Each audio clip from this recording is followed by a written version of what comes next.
نماز وطر کے بارے میں پوچھ رہے ہیں کہ 3 وطر اگر کوئی پڑھے، ویسے تو اللہ کے رسول اللہ علیہ وسلم نے حدیث پاک میں فرمایا کہ وطر حق ہے، جس کا جی چاہے 5 پڑھے، جس کا جی چاہے 3 پڑھے، جس کا جی چاہے 1 پڑھے۔ وطر کہتے ہیں عربی زبان میں تا کا عدد، جو تا کا عدد ہے نا 2 پر تقسیم نہیں ہوتے، 1 3 5 7 9 11، یہ سارے وطر ہی وطر ہے۔ تو آپ نے فرمایا 5 پڑھے، 3 پڑھے، 1 پڑھے، اس کی مرضی ہے، اس لیے اگر 1 پڑھی بس کر دے پھر تو یہ سوال ہی نہیں پیدا ہوتا۔ اگر 3 پڑھنا چاہتا ہے وہ اس کے 3 طریقے، وطر پڑھنے کے 3 طریقے دنیا میں رائج ہیں۔ ایک طریقہ تو ہے جو صحیح اور بہت اعلیٰ، جس میں شک و شبہ نہیں، اور ائمہ کی اکثریت نے اس کو قبول کیا۔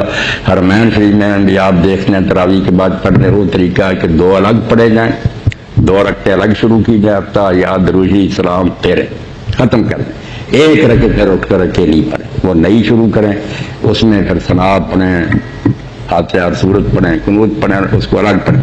یہ شفع جو ہے نا، شفع کہتے ہیں جوڑا، 1 وطر ٹاک، ان کو الگ کر کے پڑھا جائے دونوں کو۔ اصلی طریقہ تو یہ پکا جس میں شک شبہ نہیں۔ دوسرا طریقہ یہ ہے کہ اکٹھے پڑھے اور درمیان میں نہ بیٹھے، جیسے میرے بچے نے کہا کہ کئی لوگ اہل حدیث حضرات ایسے ہی کرتے ہیں کہ درمیان میں نہیں بیٹھتے، دوسری رکعت پر اٹھ جاتے ہیں، تیسری پر بیٹھتے ہیں، مغرب کی طرح نہیں پڑھتے، درمیان میں تشہد نہیں پڑھتے۔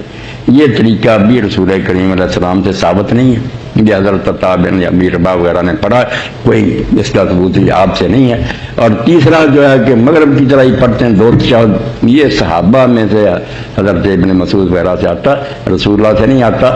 اس لیے اگر آپ پوری سنت کی پیروی کریں نا، جس میں کوئی شبہ نہیں، پھر تو پکا اور قوی قول ہے کہ 2 رکعتیں الگ پڑھیں، ان کا سلام کہیں، 1 جو الگ پڑھیں۔ شفع اور فطر میں فرق کریں، حضور یہ کر کے درمیان میں باتیں کر لیتے تھے، ابن عمر کر لیتے تھے، 1 الگ پڑھی جائے، 2 الگ۔ سب سے قوی تو یہ ہے، باقی دوسرے طریقے میں ان کو ہم یہ تو نہیں کہہ سکتے کہ اس سے نماز نہیں ہوتی، آخر بڑے بڑے نیک لوگوں نے پڑھی ہے۔ جی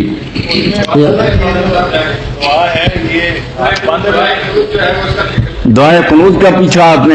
دعائے قنوت کے بارے میں یہ بھی ہے کہ لوگ رکوع کے بعد بھی پڑھتے ہیں، کہ رکوع کرنے کے بعد کھڑے ہوتے ہیں پھر پڑھتے ہیں، مگر یہ بھی سنت سے ثابت نہیں ہے۔ جو وطر میں قنوت ہے نا، وہ صحیح سنت جو ہے اللہ کے رسول کی، کانا یقنوت تو پھر وطر قبل رکوع، وطر میں آپ جو قنوت پڑھتے تھے وہ رکوع سے پہلے۔ اس میں صحیح بات یہی ہے کہ فاتحہ پڑھ کے، سورت پڑھ کے آپ پھر قنوت پڑھیں، پھر رکوع میں جائیں۔ قنوت کے لیے سب راستے کھلے ہیں کہ آپ ہاتھ اٹھا کر کریں، باندھ کر کریں، لٹکا کر کریں، یہ 3 طریقے سرف سے آئے۔ نبی علیہ السلام سے اس بارے میں کچھ ثابت نہیں ہے، ہم تک جو ریکارڈ پہنچا اس میں ذکر نہیں ہے، اس لیے سب کی گنجائش ہے۔ آپ ہاتھ اٹھا لیں گے تو یہ حضرت عبداللہ بن مسعود رضی اللہ عنہ کہتے تھے دعا ہے، دعا ہاتھ اٹھا کر کرنی تھی۔ اور امام جو ہے نا ابو یوسف رحمۃ اللہ علیہ، ابو حنیفہ رحمۃ اللہ بڑے شاگرد تھے، وہ کہتے ہیں ہم کوفہ والوں نے قنوت تو وطر کی سیکھی ہے ابن مسعود سے، اور طریقہ امام صاحب اپنا ہی آپ نے بنایا، وہ باندھ کر ابن مسعود سینہ کے برابر اٹھاتے تھے۔ اگر وطر ان سے سیکھا ہے تو وہ کرو جو وہ کرتے۔ اس لیے مولانا تقی عثمانی وغیرہ بھی مانتے ہیں کہ بھائی سچی بات یہ ہے کہ ہاتھ اٹھانے پہ، مگر اگر کوئی باندھ کر کرے، یا جیسے امام محمد کہتے ہیں کہ رکوع کے بعد جیسے لٹتے ہوتے ہیں، اسی طرح اللہ اکبر کہہ کے نیچے لٹکا دو، ہے سارے طریقے جائز ہی جائے، نماز ہو جائے گی۔ جی سر جب وطر پڑھ لیتے ہیں صبح کی نماز کے تک، اس کے درمیان میں ہم نفل پڑھ سکتے ہیں کہ نہیں؟ ہاں بالکل ٹھیک ہے کہ اگر اس نے عشاء کے ساتھ یا کسی وقت وطر پڑھ لیے اور بعد میں بھی موقع مل گیا تو آپ فجر کی اذان ہونے تک جتنے جی چاہے نفل پڑھ سکتے ہیں، کوئی رکاوٹ نہیں، سب ٹھیک ہے۔ مگر جب آپ نے ابھی وطر پڑھنے نا، اس وقت طریقہ یہ ہے کہ اس وطر آخر میں پڑھیں، نفل جتنے پڑھنے پڑھیں، بعد میں وطر پڑھیں۔ وہ مسئلہ صرف یہ ہے کیونکہ کئی لوگوں کا میں نے دیکھا نا اچھے بھلے، وہ کہتے ہیں ہم نے تو اٹھتے ہی پہلے وطر پڑھ لیے پھر نفل پڑھتے رہے۔ تو آپ نے طریقہ سمجھایا کہ رات کو اگر نماز پڑھنی ہے تو آخر میں پڑھو وطر، پہلے نفل جتنے جی چاہے، مگر جب وطر پڑھ رہے اور بعد میں کوئی جاگے تو پڑھ سکتا۔